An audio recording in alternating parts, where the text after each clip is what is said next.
In this lesson, we will learn how to create a filter to multiple pivot tables. In this file, we have two different data sets. The first data set is actual sales with the customer information and the amount and the sales representative. In another data set, we have the visits or the leads that the sales representative done, also with an amount. Now we need to create two pivot tables, one for the actual sales and one for the value for the visits, and filter both of them using a drop down in Google Sheet. So as a start, I'm going to create the first pivot table using insert pivot table in a new worksheet. So now we have pivot table 2. I'm going to drop down the region as row, and I'm going to compare using the total sales. Let's rename this one as report. So this table, I can insert here, present the sales values or the actual sales values. Now I'm going to insert another pivot table using the visits data set. So I'm going to insert a pivot table in report. So now I can compare,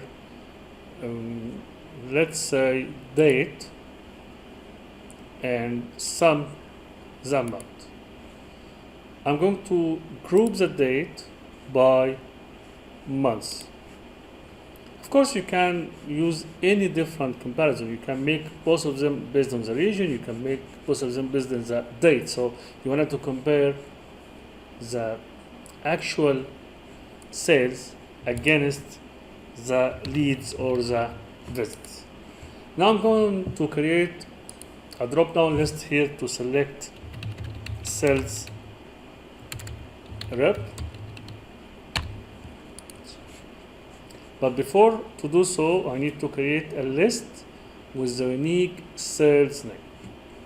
So I'm going to add another sheet for the drop-down list. You can hide this one later.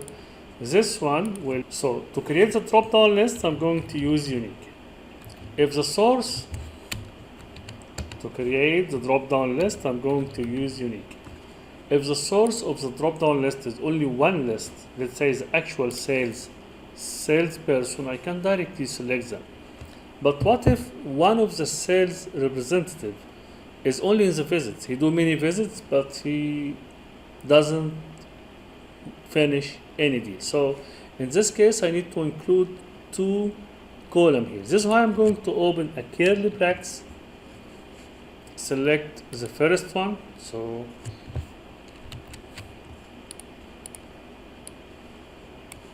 I will remove the second numbers. It means I'm going to start from I2 till the end.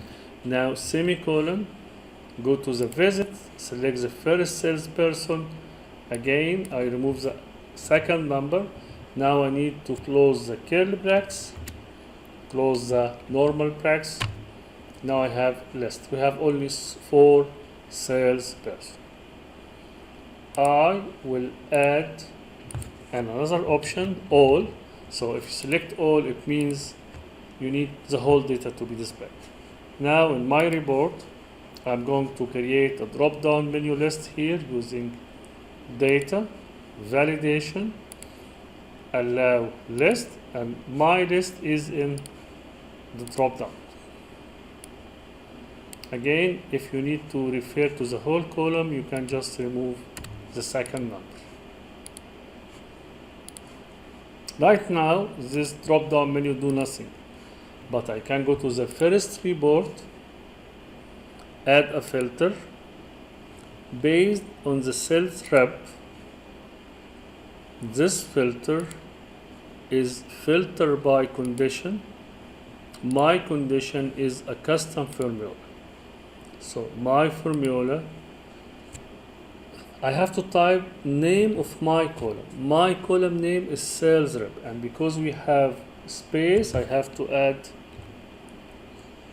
one quote If there's no space, there's no need to add the code. Sales rep, one code equal.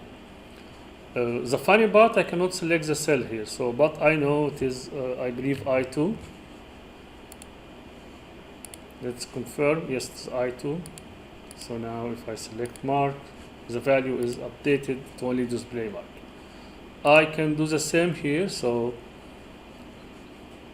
if the name of the column is exactly the same, so I can just copy the filter, Control C, go to the other table, add a filter based on the sales rep. Here we don't have a space, so in this case my filter will be by condition, custom formula. Now I don't need the one code, so I don't need the one code as there is no space here, so just sales rep is equal to I2. So every time I select one staff member here, the total will update. Right now, if I select all, nothing will be displayed because there is no sales rep called all. So I need to change my conditional filter here using if statement. So if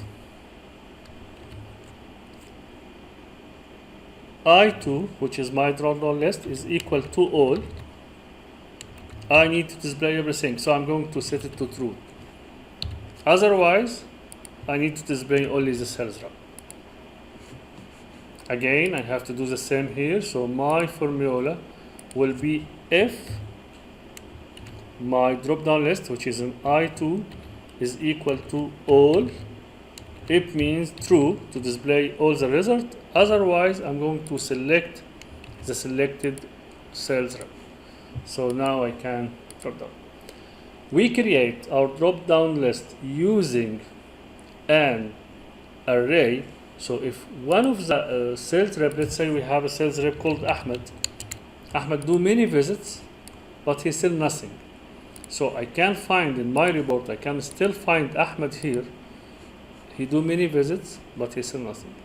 And vice versa, if I have one staff member in actual sales without visits, it also will be displayed. That's it. Thank you.